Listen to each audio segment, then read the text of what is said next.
دھوبی کا کتا گھر کا نہ گھاٹ کا. یہ مثال ہم نے عموماً سنی ہوگی. آج کل ہم بھی ہی دیتے آ رہے ہیں دھوبی کا کتا گھر کا نہ گھاٹ کا.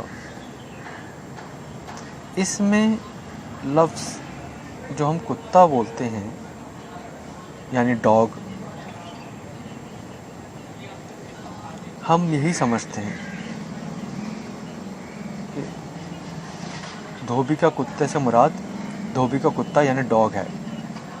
ہم یہی سمجھتے ہیں، بولتے ہیں اور پڑھتے بھی یہی ہیں. لیکن آج نئی بات علم میں آئی تو ہماری علمیت کا جنازہ نکل گیا. یہ لفظ کتا نہیں بلکہ کتا ہے،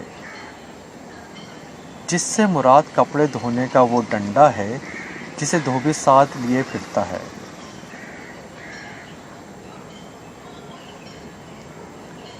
اصل لفظ کت کا ہے جو بگڑ کر کتا بن گیا، اور آج کل وہ لفظ اور مزید بگڑ کر کتا بن گیا.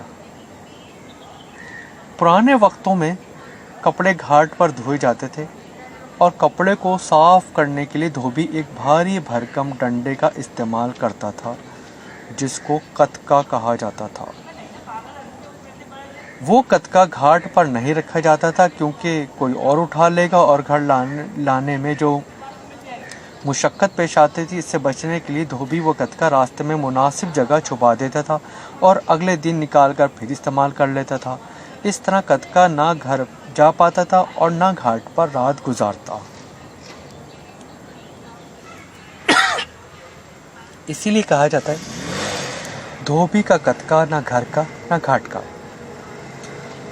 جو وقتاً فوقتاً اپنی تنزل کی منازل طے کرتا ہوا بگڑتا گیا اور کتکا سے کتا بنا اور کتا سے کتا بن گیا.